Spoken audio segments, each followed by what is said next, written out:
setiap penghasilan atau setiap tambahan kemampuan ekonomis yang diterima atau diperoleh wajib pajak, baik yang berasal dari Indonesia maupun dari luar Indonesia, yang dapat dipakai untuk konsumsi atau untuk menambah kekayaan wajib pajak yang bersangkutan dengan nama dan dalam bentuk apapun. Itu adalah objek pajaknya. Begitu suatu badan usaha atau seseorang yang tadi kita namakan subjek pajak sudah memiliki objek pajak, maka terdapatlah kewajiban yang melekat untuk memperoleh yang namanya nomor pokok wajib pajak. Nah, jadi disitulah kita nanti memulai di mana kewajiban perpajakan itu. Kalau Bapak Ibu bukan merupakan suatu subjek pajak, gitu ya. Kalau kita berbicara orang pribadi, supaya contohnya lebih real, barangkali Bapak Ibu berarti sudah memiliki penghasilan yang di atas PTKP. Kemudian tadi kalau kan penghasilan pasti harus ada, kemudian jumlahnya di atas PTKP, maka baru dia wajib memperoleh NPWP. Selama masih di bawah PTKP, tidak perlu mendapatkan NPWP. Jadi tidak semua orang wajib NPWP sebetulnya. Hanya saat ini kadang-kadang ada perusahaan-perusahaan tertentu yang meminta seseorang yang melamar pekerjaan harus punya NPWP, gitu kan? Nah, sehingga tetap kami berikan, karena pada prinsipnya ke depannya ini yang namanya NIK akan menjadi NPWP. Demikian yang digariskan dalam Undang-Undang Harmonisasi Peraturan Perpajakan dan juga di dalam Undang-Undang Cipta Kerja, Undang-Undang Harmonisasi Peraturan Perpajakan, maksud saya, bahwa NIK nanti akan menjadi NPWP. Sekarang masih dalam proses, Bapak Ibu, kami bekerjasama dengan Dirjen Dukcapil untuk memperbaiki database dan segala macamnya. Dalam waktu dekat akan segera di-launching, tapi untuk saat ini Bapak Ibu masih memerlukan NPWP apabila akan melakukan kewajiban atau meminta hak mengenai perpajakan. Jadi sementara masih butuh NPWP-nya ya. Dilihat tadi dengan ada subjeknya, ada objeknya.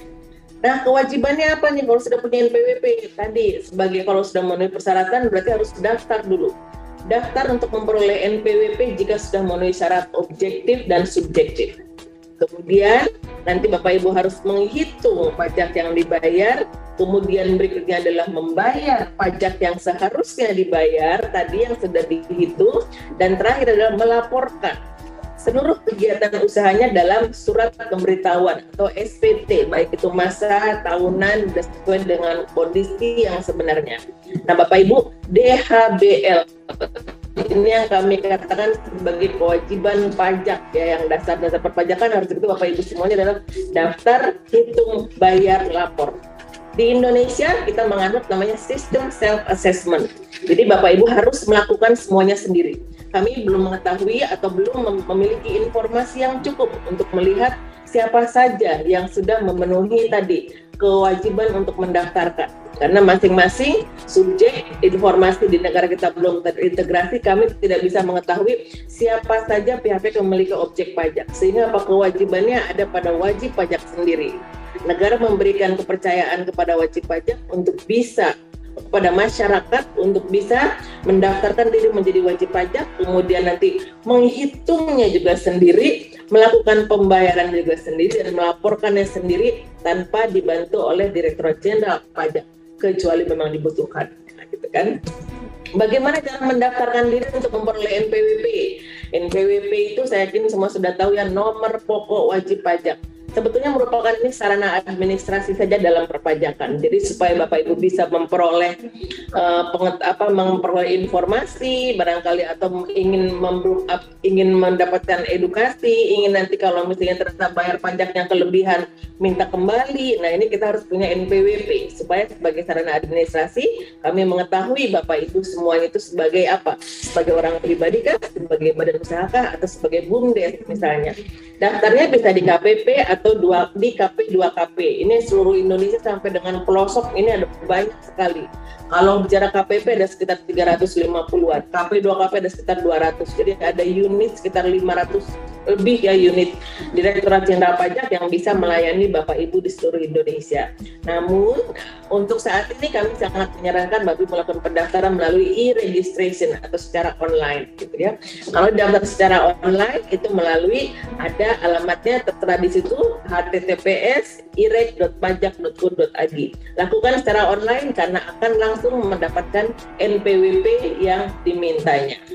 Nah, syaratnya apa saja? Nah, ini kalau kita berbicara BUMDes, berarti dia merupakan wajib pajak badan. Tentunya harus ada fotokopi akta pendiriannya ya, atau dokumen pendiriannya. Saya yakin bapak-bapak dari Kementerian Desa dan PDTT ini sudah memberikan begitu banyak pengetahuan pada bapak ibu untuk mendirikan BUMDes itu harus menyiapkan apa saja persyaratannya. Dan syarat-syarat untuk wajib pajak untuk memperoleh NPWP ini pastilah sudah dimiliki oleh bapak ibu semuanya ya. Yang kedua adalah fotokopi kartu NPWP salah satu pengurus atau fotokopi paspor apabila memang pengurusnya adalah bukan warga negara Indonesia. Jadi sebagai seorang pengurus pun harus memiliki NPWP, gitu ya. Mudah-mudahan memang pengurusnya semua sudah punya NPWP karena memiliki penghasilan di atas PTKP tadi ini. Nah, nanti harus kita perhatikan bagaimana kalau misalnya ternyata ada yang belum punya NPWP, berarti harus mendaftarkan mulai dari pengurusnya dulu, baru setelah itu BUMDesnya yang didaftarkan untuk memperoleh NPWP. Dan terakhir adalah fotokopi dokumen izin usaha atau kegiatan diterbitkan oleh instansi yang berwenang.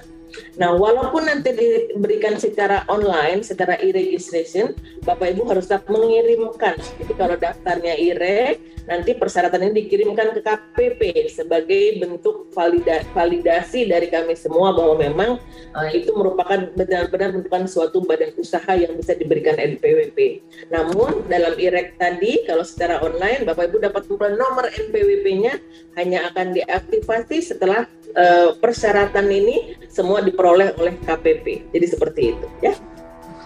Nah, yang berikutnya ada lagi namanya pengusaha kena pajak. Kalau tadi kan wajib pajak. Nah, kalau pengusaha kena pajak ini adalah untuk mereka yang melakukan penyerahan barang dan jasa kena pajak.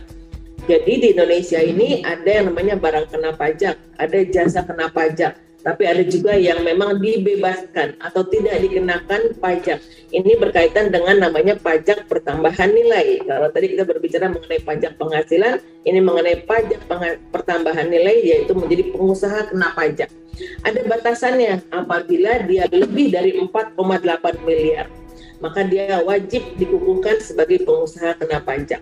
Nah, apabila misalnya omsetnya memang belum melebihi 4,8 miliar dalam 1 tahun, maka dia tidak wajib, namun boleh memilih. Boleh memilih apabila memang ingin dikukuhkan menjadi pengusaha kena pajak, tapi tidak diwajibkan.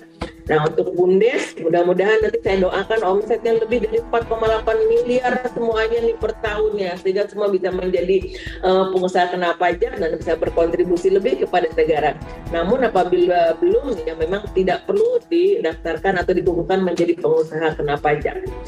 Baik, berikutnya bagaimana cara menghitung pajaknya?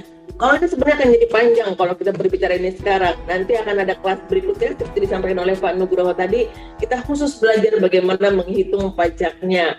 Namun Bapak Ibu, sekilas saja saya sampaikan bahwa sebagai badan usaha ada kewajiban pasal 25. PPh pasal 25 ini merupakan semacam angsuran, supaya kalau memang meraih keuntungan badan usahanya, itu kan berarti bayar pajak tuh. Nah, supaya nanti tidak di akhir tahun bayar sekaligus terasa besar, kami menyarankan Bapak Ibu yang memiliki keuntungan dari usahanya membayar pasal 25 atau angsuran PPh pasal 25 ini. Nah, namun demikian itu adalah untuk omsetnya yang di atas 4,8 miliar yang sebelah kanan. Nah, sedangkan yang PP 23 tahun 2018 itu adalah untuk yang omset sampai dengan 4,8 miliar, itu tarifnya berbeda. Cukup dengan 0,5% dari omset. Jadi hanya 0,5%. Bayangkan kalau misalnya omsetnya berapa?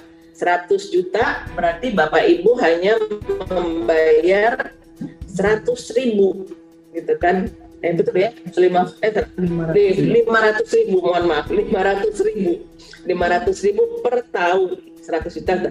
Nah, itu dibayar tapi per bulan Bapak Ibu, gitu. Kecuali kalau memang omsetnya sudah 100 juta per bulannya, berarti sebulan itu hanya membayar 500.000 saja.